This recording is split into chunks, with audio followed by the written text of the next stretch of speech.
Good evening everybody, and welcome back to the Herefordshire Gardener channel. My name's Aaron. In this video tonight I'm going to take you on a short tour through the rose room at the end of June. There's again been quite a few changes since I did my last update video. I'm just going to give you a quick shot of the room. You can see things that are in bloom. This is the 1/4. If you haven't seen my previous videos, these are all David Austin roses in here. Some of them are a little bit more mature right at the end, for example. That's been here for a number of years, but everything else in this room has been planted in the last 12 months. It's come on really well in the last year as well, I've got to say. Pretty good for year one. If we just come on through, I'll talk you through what's in here. Quite a kaleidoscope of flowers. We've got small white flowers of Gypsophila. We've got the perennial cornflower in purple, rose campions in pinks and in magentas. These are beautiful. These were all divided from the garden and popped into this room. Super easy to do, so I didn't pay anything for any of these, and they come in some amazing colours. We've got the larkspur which are coming up. That's in the middle of this picture. You can see the allium seed heads there. Lemon major, which is this tall specimen in the middle, which is a bit like cow parsley. And then even taller than that is the Verbena bonariensis, which goes up and up and up and up. I'll show you some more of that in a bit. You can see in the background in the middle we've got lupins that are still out, poppies that are going. Got some wild grass in the middle.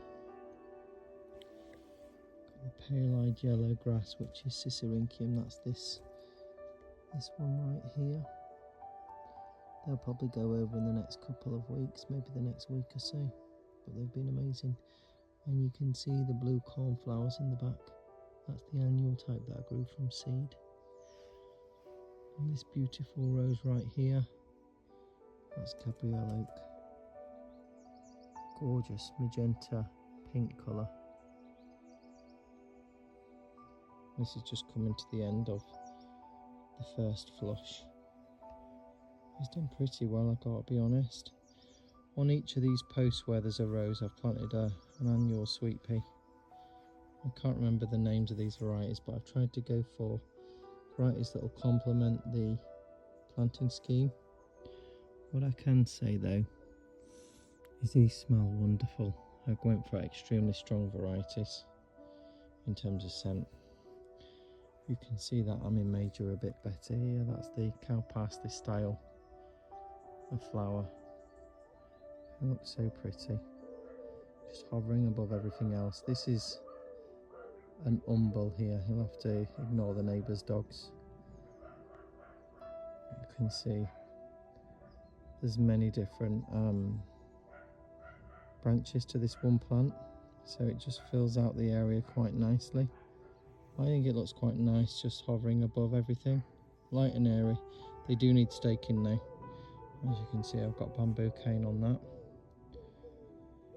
More of the purple cornflowers. We've still got some Allium Christophi there that are just going to seed. These were amazing earlier in the year, pure purple, and they still look good now.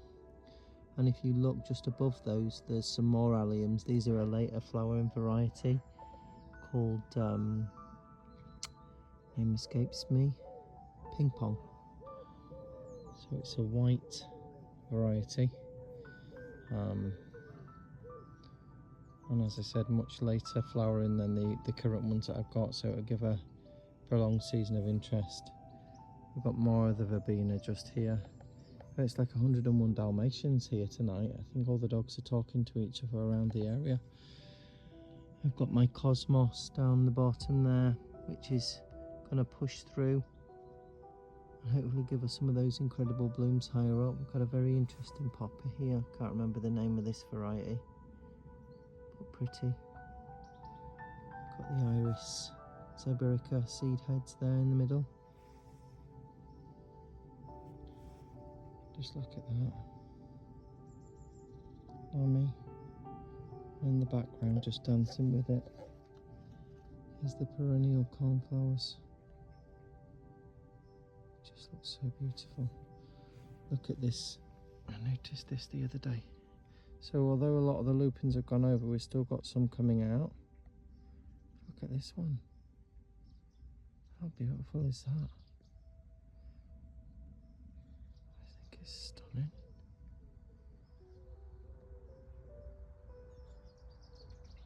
I love the dark stem in the centre and then the colours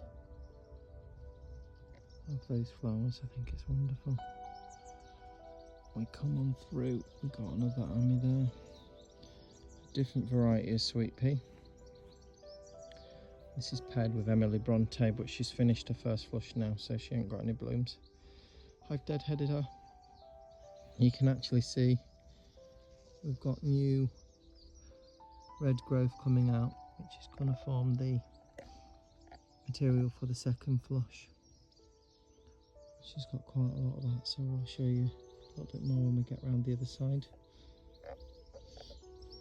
The borders are coming to life, I love it.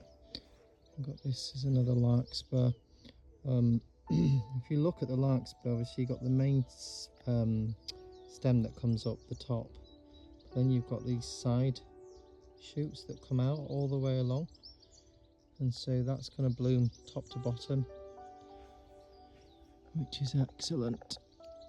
If we come down here, got an Apeta, 6 Hills Giant. Get this to focus.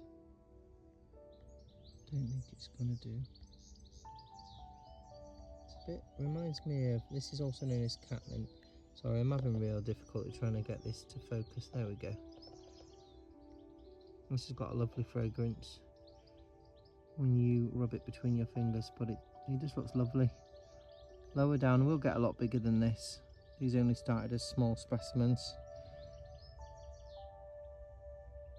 It's just again to add a bit of interest at a different level. We've got the lambs here, which I think looks amazing. I love the subtle pink that you get from within, but I love it for its foliage. I love the softness that you get to these leaves. And if you look here, we've got a double flowering cosmos. If you want to know any of the names of these, I've got the packet so I can check. And I can pop that on now. We've got another perennial cornflower in there, slightly different variety, again grown from seed. With my cosmos, what I'm doing is I'm just deadheading them, just to keep them going. They should get a lot taller than this. I've only recently put irrigation into these beds, and I think it caused a lot of my annuals to suffer, but they've recovered. Got some more of that gypsophila there, and if you look, this is what the larkspur looks like. So it is basically a delphinium, but a slightly different variety, because the leaves tend to be more like cosmos on this variety, whereas your other delphiniums, the leaves are a bit more broader, a bit more like geranium leaves, I guess. Look at the colour of that. Isn't that just beautiful? It's like a two-tone blue and purple. And again, this is sending shoots all over the place. There's buds down there and they'll be further down. So it's really pretty. So again, it just adds that height that I want at this time of the year. Just bring you through. This is the mill on the floss, who's totally towered through my willow support rings. I'm going to have to stick another one up there at the top, I think. It's only meant to grow to 4 foot, this rose, but it's easily a 6 foot. I'm probably going to be bigger than that. These blooms are wonderful. Absolutely gorgeous. And the fragrance, so strong. Such a lovely rose. She's coming to the end of her first flush. She was completely covered. That was just a massive pink a few weeks ago. Probably not even that. I'd say maybe 1 week ago. And so I've recently cut a lot of the stems back, you can see. Just skip past, we've got a white sweet pea. Just notice we've got a hair in the room. You might see that in a minute. Yeah, I've got a white sweet pea paired with mill on the floss. There are clematis paired with these as well. That's on the other side.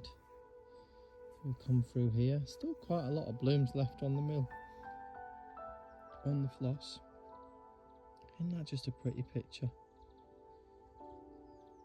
With the ami waving in the background and the cornflowers just above and the lupin in the background, and then these roses at the forefront. That's what I love about companion planting. You know, with the backdrop of the garden, the hedges and the trees, and then all this as you come forward into the picture. I just think that itself is just food for my eyes. Anyway, that's the mill on the floss. I have to do another update video when we get into full swing for second flush. Super healthy rose. I'm just going to bring you through here. Got more cosmos down there, you can see. This interesting specimen is called Dianthus. I think that's how you pronounce it, Dianthus. It's called Blazing Star, and it's a corm that you plant in the ground. So I planted them last year. I think there's about 3 or 4 per area, and these are perennials, so come back every year. And they form these lovely tall bristly spikes. Just trying to think what they're similar to, and I can't think, like a red hot poker almost, if you know what those are. And these are a mixture of purples, blues and whites, I think, from memory. So that'll be nice. They'll be really tall as well, so that'll be interesting a little bit later. Maybe 2-3 weeks they'll be out. I've also noticed in here we've got the Achillea, or yarrow as it's known, and this is easy to spot by its fern-like leaves, but they send up huge flower spikes like cauliflower heads, and I'll show you some. We've got some a bit more advanced than that one already. I've got a lot of this dotted throughout. This is the toad flax I told you about in my previous videos. This grows like a weed here for us, so there's lots of it in the garden. I just split it up. It's a perennial, so it comes back each year and it seeds readily, but I absolutely love it. I just think you get these long tall spikes, and this is just the first spike. It'll keep on going. This will flower all summer long, and it's a really good filler inner. And we've got it in this lovely pink, dark purple and light purple. You can see here this delphinium's coming out. That's a lovely pink one. Beautiful. That's Emily. And you can see she's putting on a lot of new growth. She was planted just 1 year ago here from a pot bought from the garden centre. And I mean, she was tiny. She was lower than about as high as the lowest ring. But if you look carefully, you can see we've got new canes coming out the base. She does look like she needs a bit of soil putting back over that crown. It looks like the birds have been down there and been digging a little bit, because she certainly wasn't that proud when I put her in. Or maybe the soil's just settled. I'm glad I've noticed that, because I'll come in and just tidy that up. We've got Achillea here, yarrow again just in front of her, so that'll send up some tall flower spikes soon. We did have in here a lot of foxgloves, which I've cut back now because they finished. But they went on for ages. So now it's the turn of the Amimajus and the verbena and the delphiniums to add that height. I've got another delphinium just here, look. I just dotted them throughout, really. Look at this cosmos. Isn't that pretty? I think this one's called Seashells. I love, look at those petals, isn't that crazy? They're tubular. And they're darker inside than they are on the outside. It almost looks like they've been turned inside out like a sock. Isn't that so pretty? Just remember with your cosmos, when they've finished flowering, deadhead them immediately and they'll just keep on flowering. They flower a lot. This is nothing. I think they're going to sort of take over soon, which will be great. You can see we've got the hardy geraniums in the background, and then this little beauty called Nemophila 5-spot, which I grew from seed. I grew it because it reminds me a lot of the hardy geranium flowers, and I just wanted something that looked a bit different to those. But it's wonderful, it has been amazing. This makes a great trailing plant if you're interested in it cascading over the side of a container, for example. These are those cornflowers, the annual ones. So blue, such a vivid blue. Looks better at night than it does in the day. And then you can see they pale out, they go white as the blue fades. So it gives the impression you've got a different flower on the same plant. I love the lace of that Ami, so beautiful. A lot of people use that in their weddings, and it's easy to see why. Such a pretty specimen. Just bringing you through here, back round to Gabrielle Oak and that gorgeous sweet pea. And Gabrielle Oak has still got quite a lot of flowers in the first flush to finish. There's still a lot to come out really. We've got some buds that are just opening there, as you can see. Such a lovely coloured rose, honestly. So strong in colour. I love this corner. I love the pinks and the purples and the blues. Super nice. And this down here is called Love in a Mist, or Nigella, which is just starting to flower. There's some unopened flower buds. That one's finished. This is what the seed heads look like. They look really weird. They almost a bit spooky looking. Anyway, what I do, dead head, throw it on the ground. That's finished now. Hopefully we'll get some more shoots out of here with more blooms, and just keep doing that just to prolong the life of the flowers. If I bring you round, got Desdemona in here. This rose smells insane, such a good fragrance. And we're coming to the end of our first flush. This is probably some of the last blooms that you can see here. And there's some more in there. I actually think this is part of the second flush because this flowered quite early from memory, and that's definitely new growth. That's looking really good. I'm really glad that Desdemona's finally putting on some height, because the first flush was down here, whereas a lot of the others, as you can see, were a lot higher up. You couldn't, although you could see it, you have to get right down to smell it. So I'm quite happy to see that we're moving up. And I think when I prune this rose in early spring next year, I'll prune it higher so that we come up a bit more. But planted at the same time, this Desdemona, as Gabrielle Oak and as Emily Bronte. And clearly they've got different growth rates. Let me just bring you through here. So I've just had my tea and it's repeating a little bit on me. The lupins, by the way, this is the second flush. I just keep knocking these flower stems back and they are throwing out new flower spikes. Although I don't know how many more I'm going to get if I keep doing it, because they'll eventually just stop. Really excited about this verbena. This was all grown from cuttings. See, if you look here, this is all blue cornflower, annual. But this bloom is faded, as is this one. But they almost look whitish, look like a lilac tinge to them. So I wait until they're fully faded and then I'll get rid and just deadhead it. But it just means that I'll hopefully have lots of blue flowers continuously.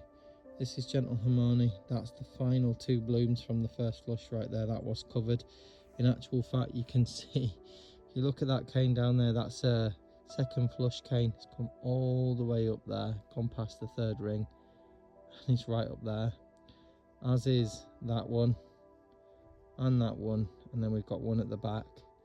She's put on some serious growth. I reckon she's coming up to close, maybe 5 foot, just over. Beautiful, beautiful blooms. It's so angelic, are these blooms. and they're a lot more pink when they first come out. This bloom's probably coming towards the end of its life. I reckon those petals will fall in the next day or two. But such a wonderful fragrance too. And these willow supports, if you're interested, I have done a previous video on this. I made them myself. They're super easy to do. They've been such a game changer for me this year with regards to my roses, because last year, I've said on previous videos, I was just sticking canes in the ground and using string like it was going out of fashion, because the roses, you know, when these big canes come out, they just flopped. And particularly when the blooms develop and they get heavy, they just go over. If you get rain, then that just spells disaster, because the whole thing, I mean, I've had canes snap at the base. You probably know exactly what I'm talking about if you grow roses, and it's just soul destroying, because you wait all this time and then you don't actually get to enjoy what you've waited for. So I designed these. I didn't design the willow hoop, I'm sure that's been around for a long time, but I made them, designed them with the posts and the supports with the strings to get the best support from them. And so now the rose grows on the inside, and it's supported like flowers in a vase would be supported. But then occasionally you get canes that come on the outside of the willow rings, but that's not a problem, because you can just tie them straight in, and it literally takes 2 seconds. I don't need to go get any canes. I just tied to the willow hoop, tied to the rose cane. Now that's secure, it's not going anywhere, and it will support the blooms that are going to develop on the top. So as long as I've got string, I'm good to go. I can just tie everything in, and it's going to stay where I want it to stay. So when all those blooms come out, it's going to look the best that it possibly can. This is a Verbena bonariensis. So these clusters do get a lot bigger than this, and you get more of them. They tend to start off as tiny little things like this, and then they end up like this and bigger. And I've realised recently that this smells really sweet. It's lovely. I didn't even know it had a scent until this week. The butterflies and the bees go crazy for this, so that'll be nice when they all arrive. This is just one plant, by the way. You can see in the back, if it'll focus, look how tall that is. That's got to be 7-8 foot maybe.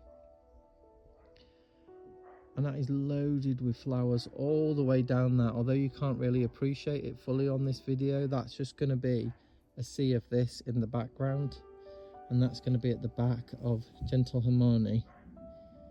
And then of course we've got the sweet pea at the back, which is going to fill out soon as well. It's a wonderful corner, such a concentration of fragrance, colour, yeah, amazing. And then we've got Delphinium, or a larkspur, right in the front. Don't know what colour that is because it's a mixed packet. I need to get these staked. I've used these netting supports this year, and they're good, don't get me wrong. They work really well for all the spring flowers, the alliums, etc. But some of these are very tall. The Verbena doesn't need support, in the stems on this are absolutely strong as ever. They're square for a start, so they sort of structurally a bit like skyscrapers.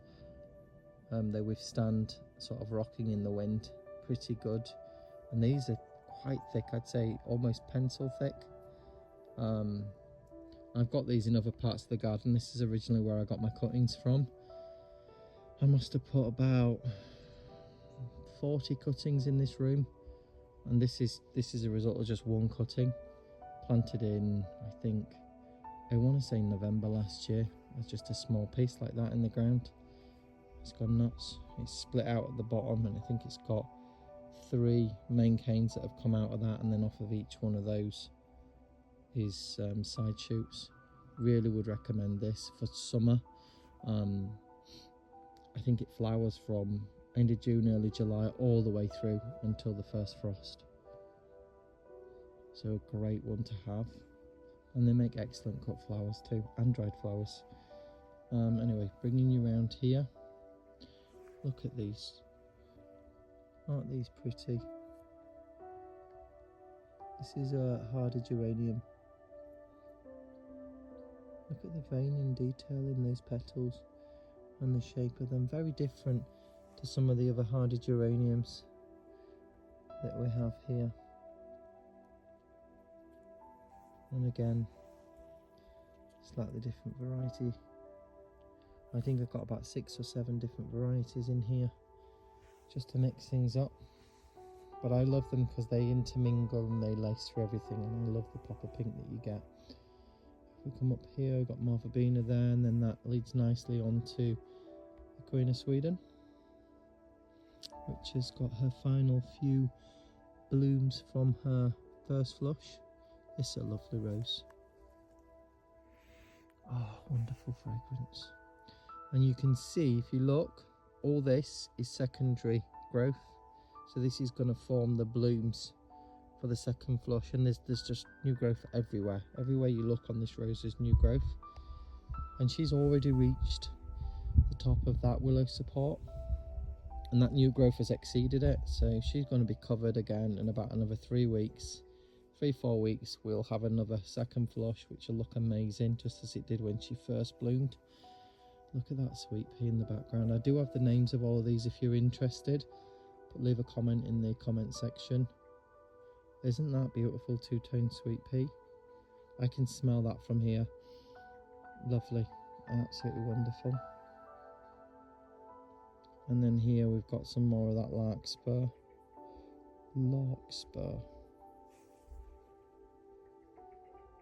Cornflowers. You can see the toad flax is popping up here, there and everywhere. We've got a little bit in there as well. It just adds that little extra delicacy of spikes and colour. If you look through there, you can see more toad flax just coming up the back of that. Got a poppy that's gone over. This was a bread poppy. So delicate are these petals. This does technically need deadheading now. I just tend to pop that on the ground. It's just getting caught on everything here. Just leave it on the ground to decompose, and just put a bit of goodness back in to the soil. I've left all my allium heads because I just think they look lovely, even when they were in flower, but I love the texture that you get from them. Look at this Atropurpurea allium. These are the fragrant ones. Look at that for a seed head. Isn't that impressive? I mean, these are, look at the stem on it, it's so strong. I think that's so pretty, and these will make excellent dried cut flowers for arrangements. You can spray them as well if you want to do that. My willow dragonfly has completely got entangled in the verbena. I think the verbena's just grown straight through it. Isn't that impressive? They've almost become one of the same thing. It looks like it's been caught in a spider's web. That's pretty cool. Bit of a happy accident. Maybe not for the dragonfly. Coming down here, who have we got? This is a Lady of Shalott, and she's only got a few blooms now, bless her. Wonderful rose. This is a little bit faded. We've got a slightly newer bloom at the back there, but still, you get the idea. It's coppery orange in colour with a slight hint of pink. Beautiful fragrance. Stamens visible in the centre, so pollinator friendly. And we've got new canes that have come up. We've got a completely new basil cane there from the ground, just in the middle. More canes at the front. She was a bit slow to get started this year, and a few of the people that I'm following on some social media groups said the same thing about their Lady of Shalott, but she's got up and she's not too shabby. And then she's paired with this sweet pea, which again I can smell already. Just a wonderful purple to sort of match with the coppery orange, yellow, pink tones with that rose. I've got more of the allium ping pong. That's a later flowering variety of allium. A lovely white tight ball which will form, and they're dotted throughout the beds. It's really good to have alliums that flower later, because they just extend the season of the allium, and therefore the interest associated with that. This lupin is at the stage where it needs cutting back, so you can see it's forming these seed heads. Gorgeous colour, this lupin. Even at this stage it looks pretty. The seed pods look like they've got a blue hue to them. But yeah, if I cut this off now, it'll encourage these new buds to develop. And although the flower spikes tend to be smaller, I'd still rather have this than seeds developing, so I'll knock that back probably tomorrow. Just found a foxglove that's got its last flower. These done so well this year. I will chop this back because I don't want them to go to seed in these beds, because they will go everywhere. As beautiful as that would be, I'll probably end up pulling loads of them out, and we have foxgloves in other parts of the garden that I let go to seed, and then I know I can pull them out and put them in here. It's just less work for me, so I'll chop the seed heads off. But isn't that a beautiful little concentration of yellows, blues, purples, oranges, pinks? Just looks amazing. And then we come through here, similar planting scheme, but then we've got Charles Darwin by David Austin. Look at the size of that new cane. That's a second flush cane that's coming up just there. Look at this. This is a wonderful rose. It's got these gorgeous peachy orange scroll buds with pink sort of cherry strawberry coloured marbling through there, and as it opens it still retains some of that blush in the outer petals, but then you get this lovely refreshing peachy colour in the petals. And then what's meant to happen is it's supposed to continue to open like this, and then that progresses to more of a yellow buttery tone, and then eventually it pales out to a vanilla colour with a lovely arrangement of petals, almost folded like a button eye in the middle, but then ruffled around the outside, but it keeps that beautiful lily shaped cup. The focus is not great on this tonight, this camera. However, occasionally, particularly when you get a bloom in a cluster, because not all of them are like this, some of them are ones and twos on the end of stems. Occasionally when you get a cluster, the one in the middle, because it's packed by the others, it doesn't actually fully open. So it takes on a bit like the mill on the floss appearance, nice tight petals, but it's huge. This is a massive fat ball. It looks like a scoop of vanilla ice cream to me, particularly with the reds here, because these buds, they start off almost completely red, so when you pair that colour with that, it looks like strawberries and cream. But yeah, just look how juicy that is. That is full, absolutely full of petals. I think it's beautiful. And as I say, we've got new canes already growing, new growth down at the front. We're not quite over the first flush yet with Charles Darwin, so we'll get more growth. I mean, I'm looking as I look and talking to you, I can see new growth from within. It's already starting to go, and they've had another feed recently, these. They need the food, the energy to stay strong and to put all of that effort into making blooms. If we look here, I've paired Charles Darwin with another lilac-y purple sweet pea. Wonderful. And I've topped all these off, so I've taken out the leading shoots, so I don't really want them any taller than these posts, and that'll just encourage them to bud out and give me more flower buds from below and further up. So that's really nice. Just want to show you this aspect. So from here, I don't know how well it portrays on this camera, but yeah, it doesn't come across as well as you can see it in person.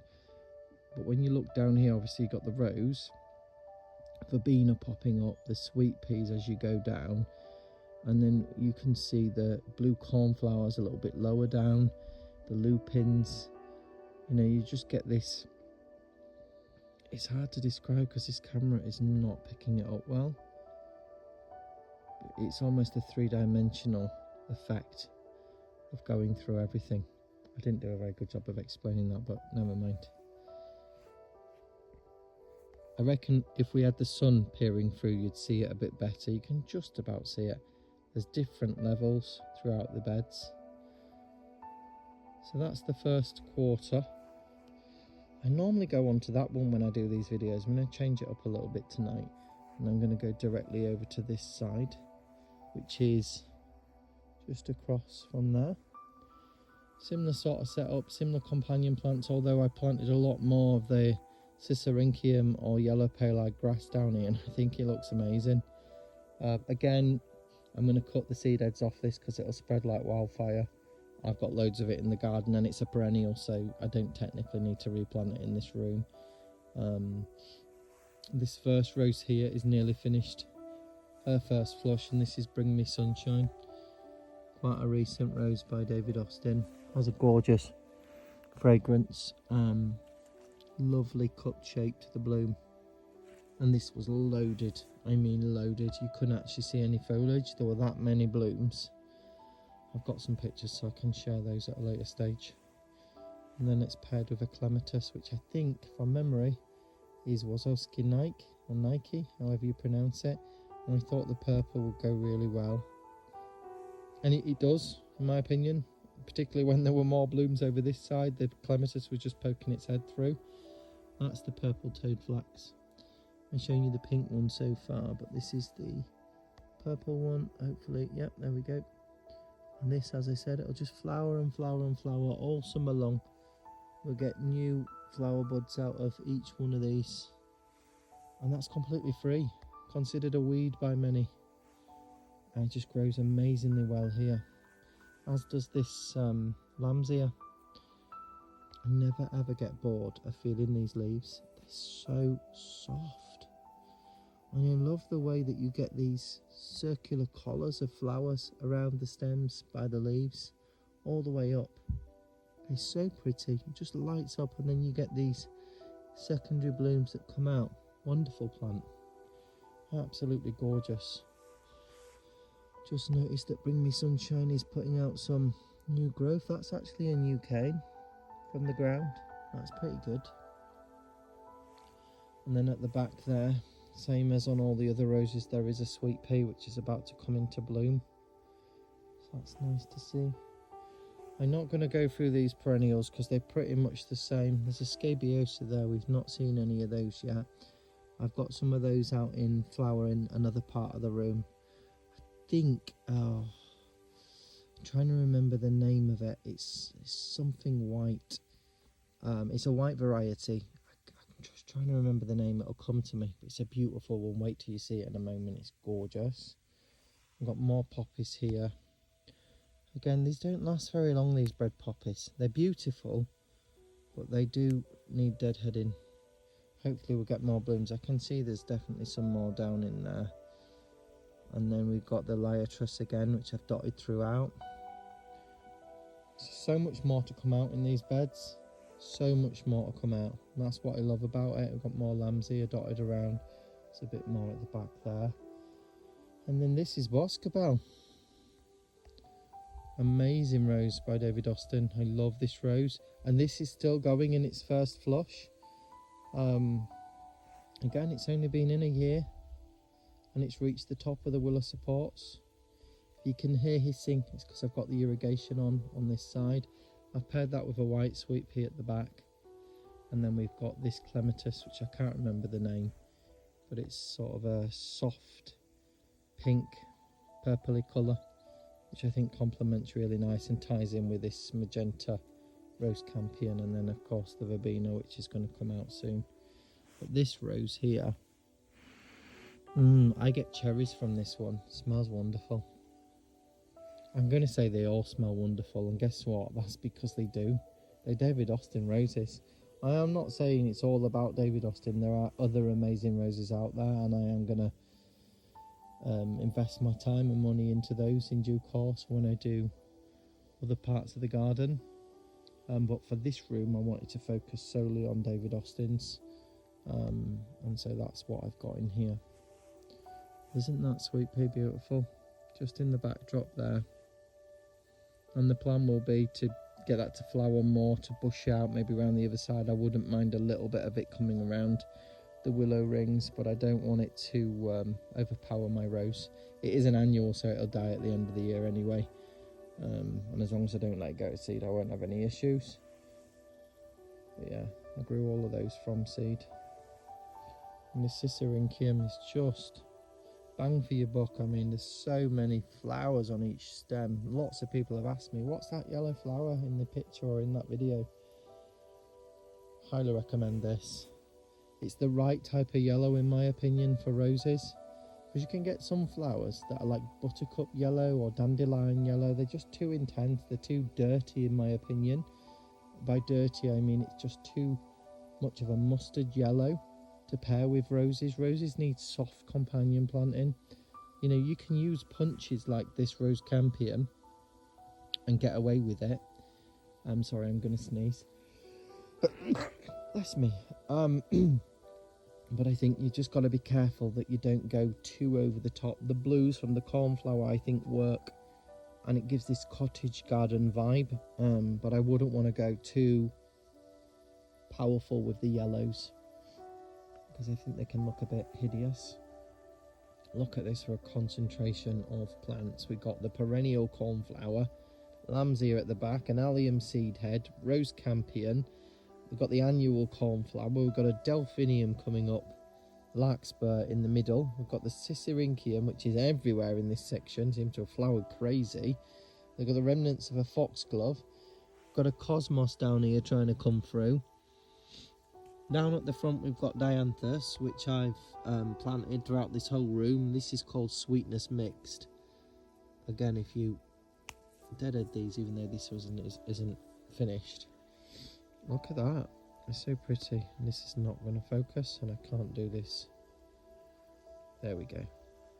Such a pretty flower. And this, oh, that's heaven. You all know what Dianthus smells like, and if you don't, I would say go to your garden centre and buy some, because that is sweet personified. It's wonderful, I love it. So I've got those just down there at the front. So many plants in here from the spring, like the Brunera, which is down there. That'll all come back. You can see we've still got the primulas are in flower. Isn't that bonkers? They've been in flower since February, on and off. I've just noticed something else. This is the Achillea or yarrow. Remember I told you earlier? It's got the fern-like foliage. And then it gets these cauliflower style heads, and they come up and up and up, and that'll probably reach about 4 foot. And this is summer berry mix, so these will be reds, purples, pinks, and I've also got one called Colorado mix, which is a pastel mix, and they're just dotted throughout these beds. So again, something to look forward to. I grew all of those from seed as well. Anyway, where were we? Coming down here, this is Elizabeth. It was a little bit buried at the minute, but I quite like this look. Obviously got the sweet pea at the back. Again, a lovely colour. Hopefully you agree, complements Elizabeth really well. See if I can get that to focus. Got a nice sort of pale lilac, and it matches really nice with that pretty soft pink of Elizabeth. She's got a great fragrance. Somebody said, I think somebody put a comment recently on the group, Facebook, David Austin group, with Elizabeth and Emily Bronte side by side, and I can agree they do look a bit similar, but I would go Emily Bronte over Elizabeth any day of the week. Having said that, Elizabeth is more of a dainty rose, so if you like that light look, the blooms are not as packed, for example, then this would be a great rose. The foliage is amazing, very healthy, and this is all growth in 1 year. I mean, she started off probably as tall as that lowest bloom this time last year, and then she's put all this on this year, and this is only the start of the year. By the end of this year she'll have filled out like there's no tomorrow. So very excited about that. And then she's paired with a very rogue Clematis, which is just coming into flower now, which is amazing. There's loads of blooms. I've only just noticed that. Look at all those side shoots on there. Absolutely loads. I'm really pleased. That's Prince Charles. I play on names. Elizabeth, Prince Charles. He's literally suffocating his mother. That is loaded at the moment, and I'm excited to see that come out. We come further down here, so every now and then I just see something that needs deadheading. This is a annual cornflower, so just pop that as mulch and hopefully encourage more blooms. And just bring you through here. Same with this rose campion. You can tell when they're done because they look a bit soft. They're so easy to deadhead. Just do that, finished, and that'll just keep it looking fresh. We've got a larkspur that's coming out here. This one's beautiful. Look at that colour. It's sort of electric violet colour. Isn't that so pretty? And then we've got Harlow car down here that doesn't look that impressive now. That was covered in blooms a few weeks ago, completely covered, but this was bought out of a bargain bucket and it was nearly dead. So the fact that it's alive, we've got some strong growth from the base. I'm really pleased with this rose. Excited to see how it fills out in the coming years. And that's again paired with another Clematis up here and a beautiful sweet pea at the back, which is coming into flower. We'll bring you through this corner. We've got a non-David Austin rose, which is a repeat rambler. This is Euslanda filigonde. Needs deadheading, but it's got these really beautiful apricot blooms which pale out as they age but retain a little bit of that colour in there, and it smells wonderful. I've got one on this side and one on the other side. And then this is the shepherdess rose. Can't even really see her because she's finished her first blooms. I only put her in a few months ago, so I had her in a pot for quite a while, just a David Austin pot. So she is relatively new, hence why she still looks quite small, but she'll be fine. You know, she's companion planted with some good friends, and I anticipate she'll fill out just like all the others in time. Got a different type of Dianthus there, sweetness mixed, and I've just spotted this Cosmos apricot lemonade. How pretty is that? Beautiful. And bring you through this side. And we've got the Iris Siberica that's completely gone over, more cornflowers. This little guy here, this is Port Sunlight. Isn't that pretty? A bit unusual, this bloom, because it's normally a bit bigger. Again, this was planted the same time as the shepherdess. They're normally a lot bigger. I think this is just a baby bloom. And I have had some blooms off of Port Sunlight since planting, so I think this is the last one with the first flush, and then I think we'll get some more growth. I need to try and train this rose back a little bit into the ring. I planted the roses before I put the rings in, so this one it's planted around about there, but a lot of the growth is coming out where the sun is, which is behind me. So I'm going to just try and encourage that to go in a bit, or I'll tie it around the outside. Main thing is I've got some support structure. Sorry, I'm just getting rid of a perennial cornflower, deadheading that. We've got more of the Nepeta Six Hills Giant just down there. And then this is where the mature David Austins are. There's 8 of them on this pergola. So this is Claire Austin. I mean, there's a big difference. She's about 5-year-old here, 4 or 5-year-old. She was already here when we arrived. And really give me inspiration for doing the rest of this room that we just walked around. But I mean, goodness me, she is 8 foot. And, you know, this is first flush. Still, there's tons to come out. And she was completely awash with white. The only thing I'd say about Claire, and you'll know if you have her, she shatters really easy. And because she's got white petals, they do litter the floor. Which I don't mind, but when any of the other roses fall, they I don't know, they just don't seem to make as much of a mess as her.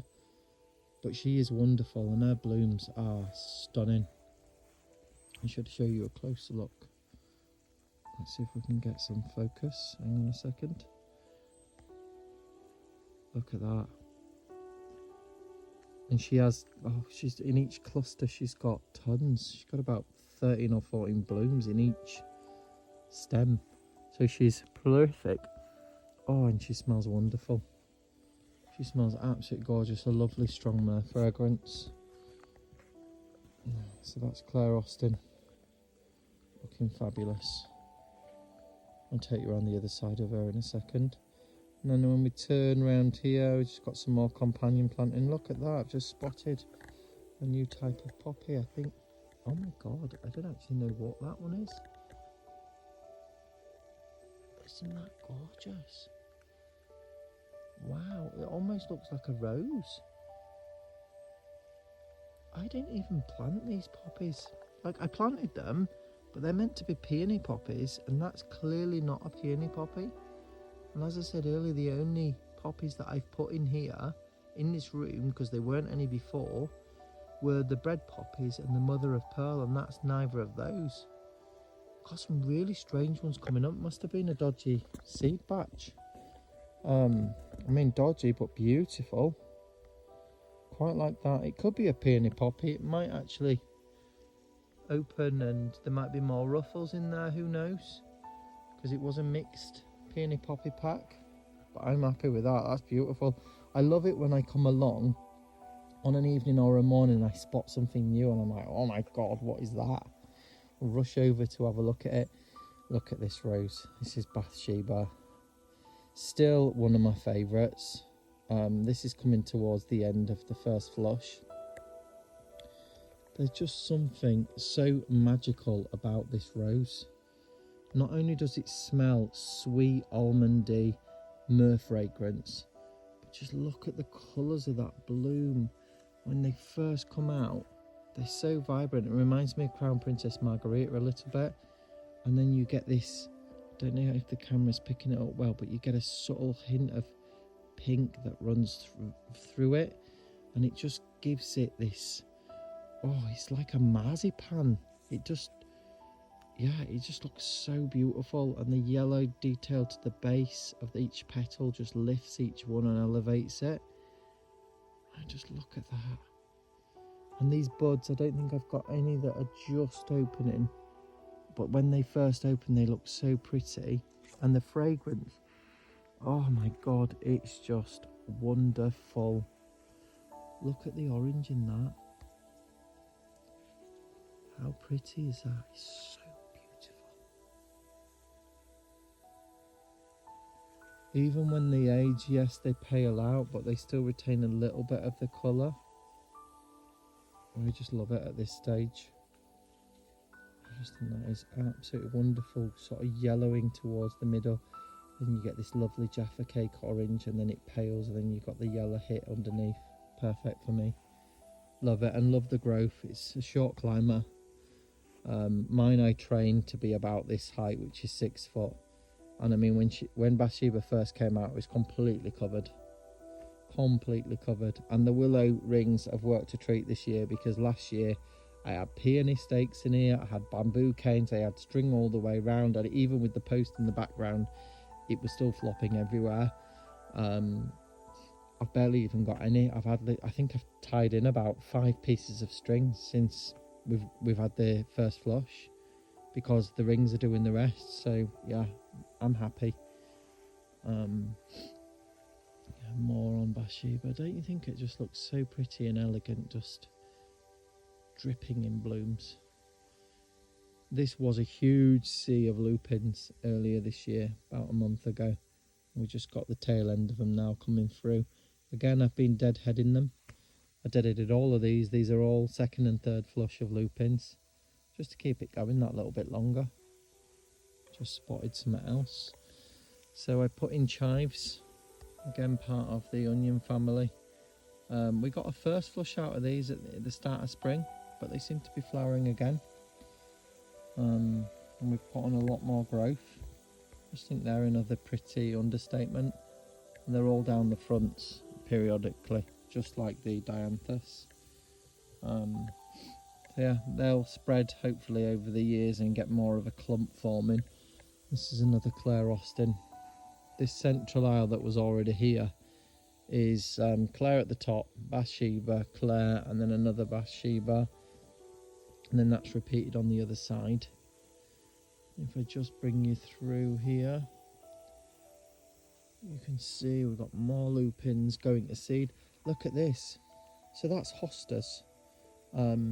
Normally not very tolerant of sunlight, but this is full sun. I think with the roses, because they get the shade that they need, they're doing really well. I mean, this clump probably needs dividing. It's huge. Look at the flowers. I didn't realise that hostas flowered so pretty. Lovely lilac colour. Really tall stems. They're probably about 2 foot off the ground. And it's just nice to have that extra bit of interest from something that is beautiful. I love them. Remind me of philodendrons, houseplants. But it's just nice to have this extra bonus of flowers. And then of course here we've got Bathsheba again.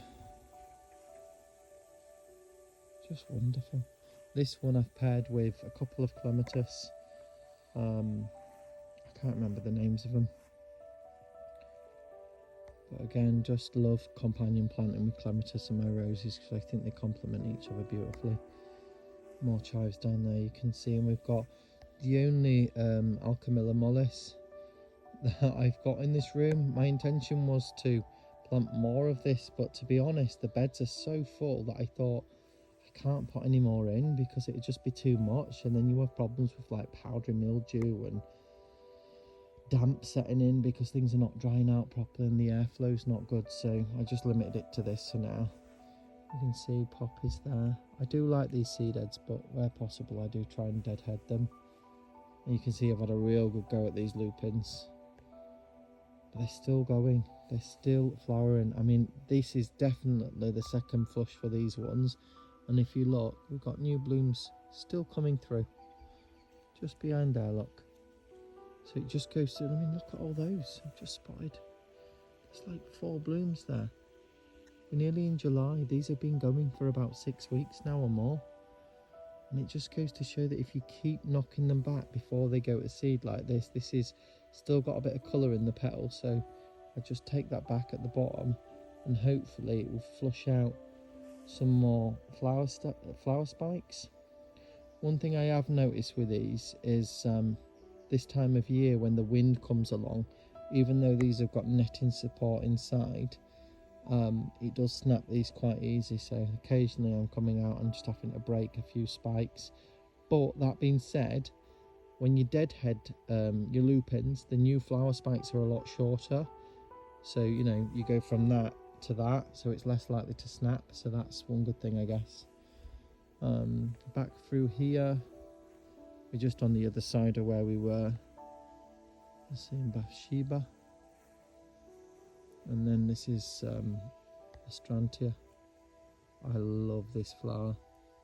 So it's actually the flowers are those tiny little heads inside. This at the bottom is what we call a bract, so it's not a true flower, it's what the flowers were encased in before they opened. A bit like this is how they start off. But the great thing about this is, unlike petals, these don't drop off, so it always looks like it's in flower essentially. More sweet peas on that post at the back there that I hope will continue to go up. I'm really impressed with that poppy. This is what I'm like, guys. When I see something that's new, I'm like, oh my god, what is that? That's so pretty, isn't it? Reminds me of some of my tulips from the spring. Can't wait to see what that's like fully open. And then that's a view of Claire from this side. Look at all them blooms. Oh my god. I wonder how many are on that. There's well over 100. Anyway, that's another Claire on the other side. I'm going to show you how Claire likes to grow and why I need to add an extra maybe 1 or 2 willow rings to these 2 end posts, because she flops otherwise. Amazing rose, but just needs a lot of support or growing up through something. There's a Bathsheba again on this side, and that's paired with Clematis Hagley hybrid, and I love this combination, particularly when these rose campions spread a little bit more and you've got the wild geraniums underneath. I think it looks lovely. More lupins. Another Claire Austin. Look at this Ami Majus. Ami Major. Just paired on this side with Claire. And then we've got some Jacob's Ladder or Pulmonium, which is the purple stuff you can see in the background. Another amazing perennial, does really well. Clematis up there, can't remember who that one is, but it's bloody going for it, goodness me. Be in flower soon. Look at that perfect bloom from Claire. Oh, come on, focus. Look at that. That is like double whipped cream, isn't it? Oh, yes please. Beautiful. There's actually two Clematis on this Claire. There's one on that side. I doubled them up on these posts. And there's one here. So healthy. Look at that. It's really going for it. I'd love to know which that one is. I can't remember. The labels are buried down deep in there. I guess we'll just have to wait and find out. But I'm already seeing a lot of flower heads on there. And the idea was to create these pillars of flowers. You barely even see the posts. I've even squeezed the sweet pea in the back on this side. So I've got the rose on the front, two Clematis either side and a sweet pea at this side. See how that works. But there are Clematis on every post. And I hope that in years they all look like this, really dense. I think it's going to be stunning, this one. We'll have to wait and see in coming weeks. Another lupin there, more Ami. And this Bathsheba is not as impressive as the others. I have cut some of it back. It was a bit taller and there were a lot more blooms on this one. This is actually, I think I want to say this is part of the first flush still. But I could be wrong because it looks like new growth. But we had a wineberry here last year, quite a big one. And it had multiple stems and we were growing it up this post. I don't know if it was planted there originally or whether a bird has eaten one of the berries elsewhere in the garden, pooped there, and then it grew as a result. But it was just sucking the energy away from this rose, and consequently you can see the difference between this one and that one. You know, if I step back, just seeing if we can, you can see that Bathsheba there versus this one. There is a definite difference. So I dug the wineberry out this year and hopefully give that a better chance. Look at that Clematis up there. That is Romantica and Princess Diana, which I think Romantica's just coming out. They're a bit weedy, these flowers, if I'm being honest. They look like they could do with a good feed. They're still pretty. And that's coming up from the base there, and again another sweet pea just at the front.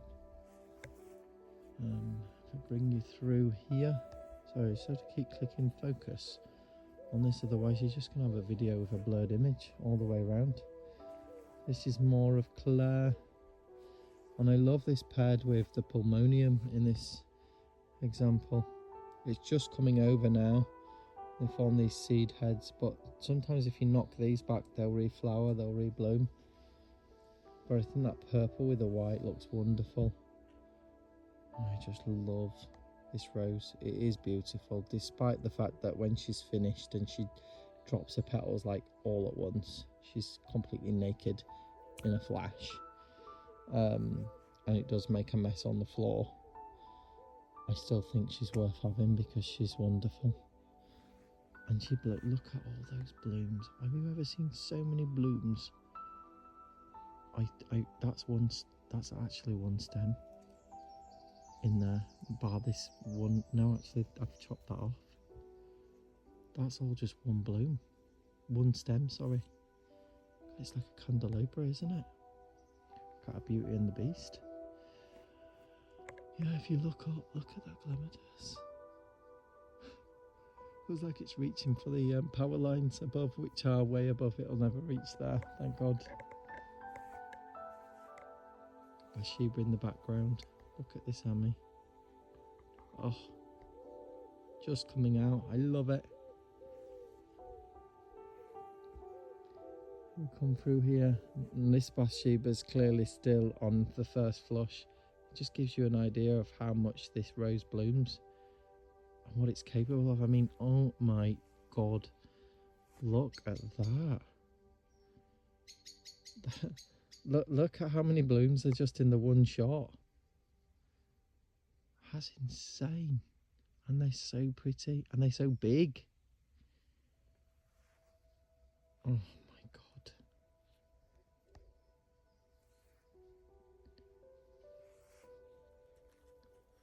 Honestly, I just look at that. Oh.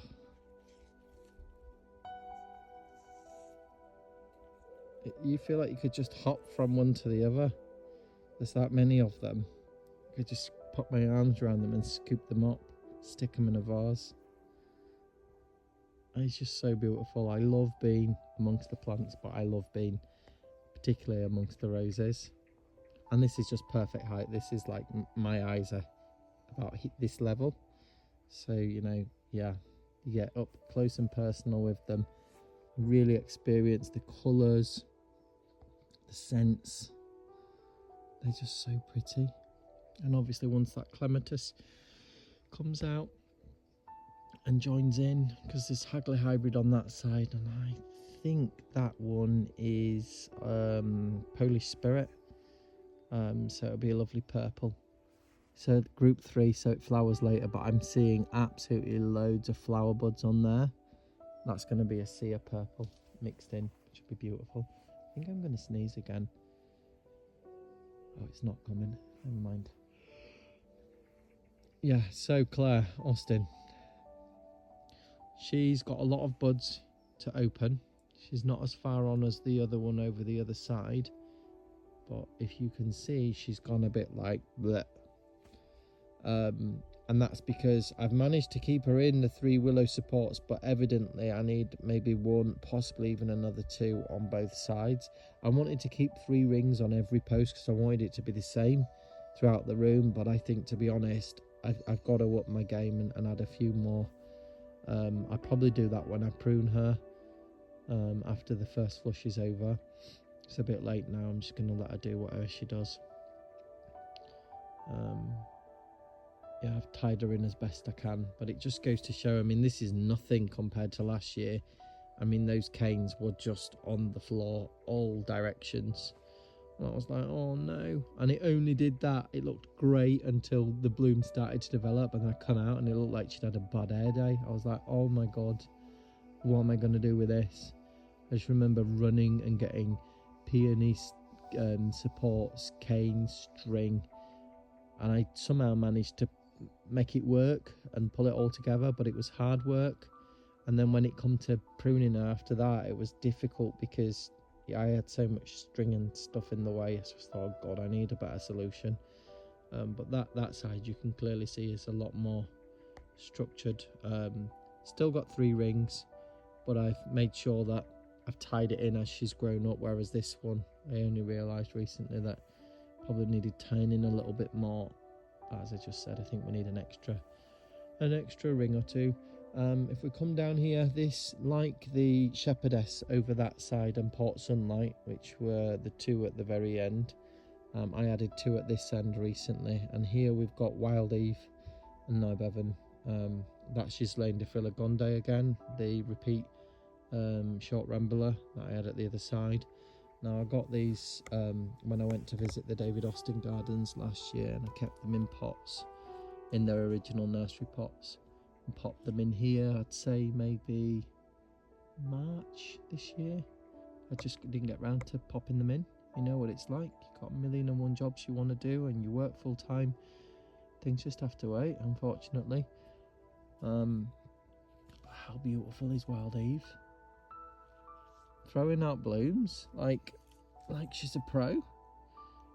And this is not even year 1. I mean, this is month 3, I think, month 3 or 4, whatever it is. And she's already showing signs of, I mean, she was tiny when I put her in. She's filling out. She's definitely moving on up. So I'm quite thrilled to see that. And the reason I put Wild Eve there is I'm not a firm believer of putting the same coloured roses next to each other. I don't see the point. Like, if I'd have put Nybevan, which is that white one down there, next to Claire, they're quite similar, and you might just think, oh, that's all just Claire. So it's important for me to separate them colour wise and form wise so I can appreciate their individual characteristics. I suppose you could say you could compare them if they were side by side, but I can just cut one off and bring it over, or cut that one off and that one and compare them in a vase side by side. Look at these Clematis. I think this one's called Romantica. Oh no, it isn't. This one's Dark Eyes. Beautiful. And then we've got another one here which has got loads of flower buds. There's a verbena at the back there that's gone all the way through. She's Lane Philodendron. Then we've got the Clematis here. And we've got Nepeta or catmint down here. Lambsia, lupins. This is Nibebon. A wonderful rose. I've seen this one at the David Austin Gardens when I visited last year, and I kept on seeing it in some of their beds, and I just thought, what is that? I need it. It's beautiful. So that's just laying there. We've got down here Olivia Rose Austin, paired with a wonderful sweet pea, which we saw earlier. I think was paired with either Queen of Sweden or Lady of Shalott. It's that same two-tone purple and burgundy. But she's finished her first flush. As you can see, there are no blooms. That's not bloom, that's bird poo. And as you can see, she's got this characteristic pink new growth, unmistakable in her. And you can see she's everywhere where you see sort of that new growth is where we've got new canes like this that are going to come up. So she's definitely going to get higher, and she's going to be loaded again. I'm quite excited for her second flush. I need to top this bed with mulch, so it's one thing I've not done. But we've got similar plants. The alliums have all gone over. We've got the cornflowers, the verbena. This is called, goodness me, literally food is repeating big time on me. That's Blue Angel Clematis. I've got a massive variety of that up by the driveway. But this is a new one that was popped in. I grew these on in their pots for about a year and a half. Supermarket Clematis. I think I've got 3 for a £5. And I grew them into massive specimens in terms of their root stock. And then I popped them in here, and consequently it's why they're doing so well. So Blue Angel Clematis, a lovely sweet pea. And then this has gone over, but this is the Poet's Wife. And we've got some new growth already down there. Gorgeous fragrant yellow rose, and some primulas still in flower down there. It's Dianthus again at the front, but that'll be lovely to see that fill out those structures, and that yellow with that purple. I think that'll be a winning combo. We'll come a bit further down here. We've got another cornflower variety here, slightly different. It almost looks like a scabiosa, but it's not. Lovely. And then this one here is the Ancient Mariner. Again, another lovely rose. You normally get a lot bigger blooms than this. This is the first flush. We are getting new growth at the bottom, but I think I know this is an amazing rose, and it's not really selling it for me right now. So I think I just need to give this a little bit more time, and yeah, let's wait till the second flush. Still beautiful. I've just remembered the scabiosa over the other side is called Fama White, and I'm going to go show you that in a second, because I had some Fama deep blue ones as well, dotted around, which I'm waiting for them to come out. More verbena there, more of the rose campion. This is my Summer Song by David Austin. Already finished the first flush. It's doing really well for me, I've got to be honest. I read a lot of reviews about this rose not performing very well in heat, but this is a full sunroom, and there's absolutely loads of buds on the second flush coming, and we've reached and surpassed the third willow ring, so looking really good. And we've got a sweet pea on the back there as well. I'm just going to quickly bring you into this last section and just give you a quick tour. So I think the dogs are coming out now, so we might get interrupted. We've got Tranquility here by David Austin. This is first flush, paired with a scarlet red sweet pea, which again smells amazing. Smell that from here. I think that's a lovely combination, because you've got the reds from the buds of Tranquility picked up by the sweet pea, which looks good. And then you've got the rose campion, the cornflowers. Look at that toad flax. This is how they fill out. Look lovely. More poppies. We've got Dame Judi Dench down there. A beautiful tangerine orange rose. Almost pom-pom style. Very ruffled feathers. Feathers, goodness me. Petals even. She's not a bird. But yeah, you can see she started, that's her first flush. I've already deadheaded a lot. Look at these canes that have come from the base all the way up there. Isn't that bonkers? And we've got another one up the back. I mean, there's putting on growth and then there's reaching the sky. I mean, goodness me, that cane's, that single new cane is probably about 5 foot. Love it, absolutely love it.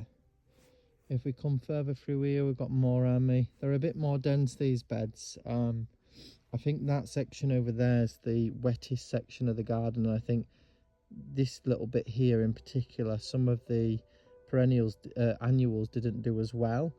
But I'll get round that next year. It still looks good, it just needs a mulch.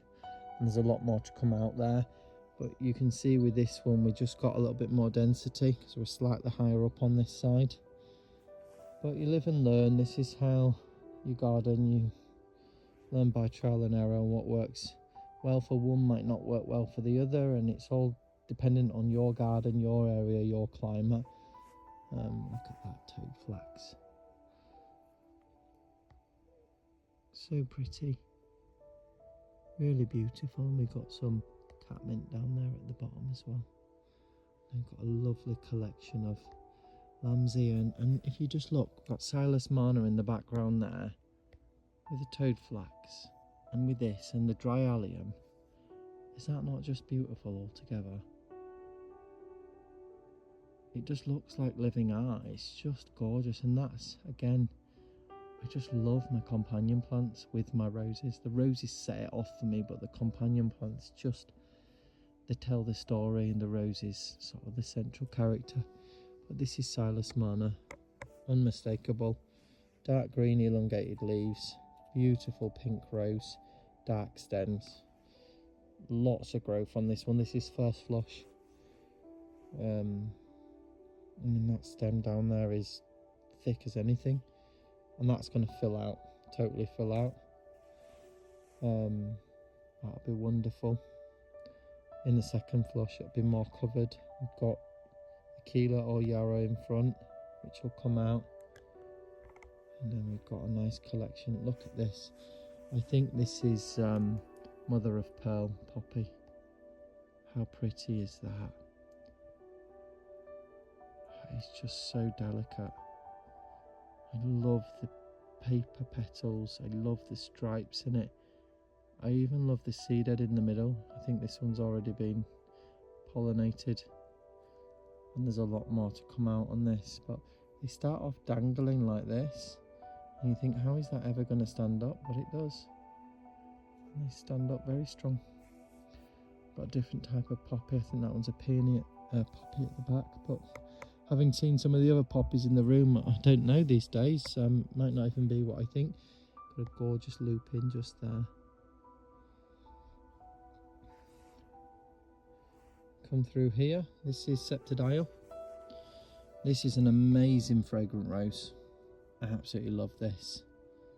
And look at how pretty and pink that looks with a white cosmos in the back. Wonderful. That cosmos is just getting going as well. You can see it's bushing out in the middle, so we're going to get a lot of blooms in that corner. But that's Septidile. More lupins, and I've paired Septidile, as you can see, the pink with the pink sweet pea. Seemed to be the best one out of the ones that I had. Again, I can smell that. Fragrances tonight in this room are amazing, and I've got a pretty stuffy nose tonight as well because my hay fever's playing up like mad. Moving down here, we've got James L. Austin. Look at this beautiful rose. Really big blooms. It's a bit like Princess Anne meets Young Lascivious meets Princess Alexandra of Kent. it's just got something about all of those, and maybe a bit of Gertrude in there. Certainly smells a little bit like Gertrude, not as strong. You can see we've got slight tight formation of petals in the middle, not quite a button eye, but beautiful. And that's just coming to the end. He's coming to the end of his first flush, and we've got some new growth coming up there. And we've got all sorts going on here. We've got a Clematis draping over. We've got sweet peas in the back. We've got Verbena bonariensis coming up the side. All the usual stuff that we've gone through so far. More Verbena here. I've got a gorgeous red sweet pea, which I think might be the same as the one on Tranquility, I'm not sure.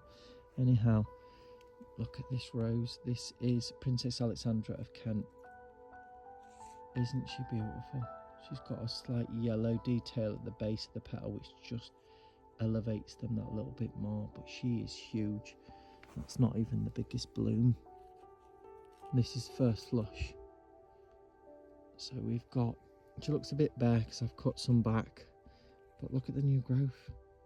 Almost illuminescent burgundy, beautiful, absolutely gorgeous. And that's going to continue up. Hopefully we'll get some more canes in the middle there, but isn't she pretty? This is the Scabiosa Fama White. For a Scabiosa, oh my god, I absolutely love this. And this has got more blooms to come. This is the old seed head from the first one. I'm going to collect the seed from this because I want to grow some more, but I think I'm just going to buy some more. I bought these from a local DIY store. They were selling them, well, they weren't selling them off cheap. They just looked like they were almost dead. And I thought, oh, I like the look of it. So I said to the manager, would you do me a discount on all of these? I think I got them for about £1 each. Look at that. And the size of it. I mean, goodness me, that's big. I've got big hands. Look, that's Princess Alexandra of Kent, and if you've got her, you know how big she is. And this is the Fama White Scabiosa, which I just think looks divine. And I definitely want more of that. And with Scabiosa, any of them, the seed heads are really attractive. Eventually they will go sort of feathery. And this is quite a big one, so I think more bang for your buck. If you can get interest in the seed, if that's what you want to let it go to seed, then I would say do that.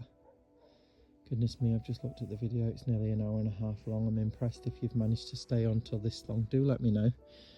It'd be interesting to see how many people actually watch these videos to the end. Or am I just talking for an hour and a half to myself? Which, if that's the case, it doesn't matter anyway. I'm enjoying it. That's all that matters, really, when all said and done. If anybody else gets any pleasure out of it like I do, then even better.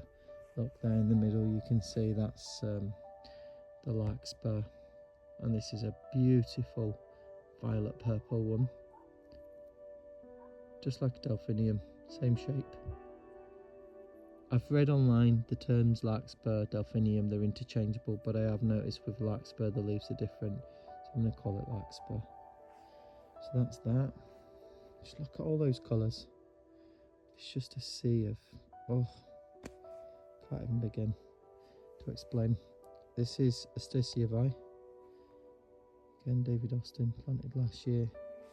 This one, the rabbits did actually get to the front of it and bit off a few of my early stems and blooms, which I weren't very happy about, but it has meant we've had all that new growth around the front, which is hopefully going to give a nice frontage to this rose.